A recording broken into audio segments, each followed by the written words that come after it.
The world on edge tonight as people wonder what the Omicron COVID strain will bring. President Joe Biden says we should be concerned, but not be panicked. Yeah, so now doctors in our area are weighing in. The Omicron variant was first discovered in Botswana, quickly spreading in South Africa. About 200 cases now confirmed in at least 17 countries, including 2 cases in Canada. So far, no cases of the new variant are in the United States. With things changing so quickly, local doctors tell the Night Team's Lee Waldman, we need to wait to learn more.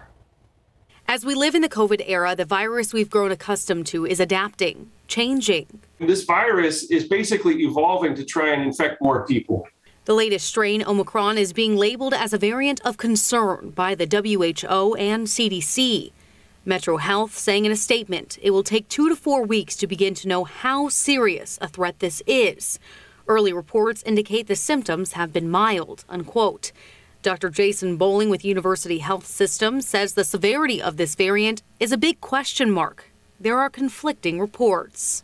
One from a provider that said she only saw mild cases, a couple of mild cases, no one admitted to the hospital. I saw another report that said there were some moderate to severe cases. Looking at preliminary data from South Africa, the Omicron variant is very transmissible. The number of cases in South Africa really increased pretty rapidly.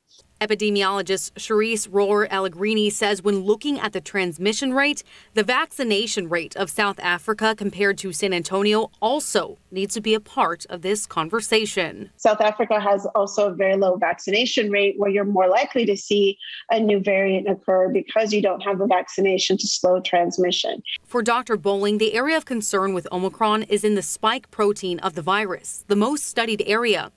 He made the analogy, the spike protein is a key. Treatments like monoclonal antibodies and vaccines are blocking that key from entering the lock, which is our cells.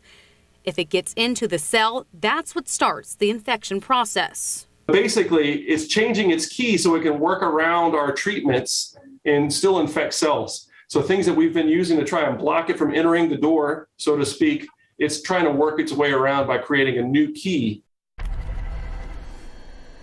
Both experts say vaccinations are still our greatest defense against the Omicron variant. While the efficacy could potentially be lower, it still offers protection.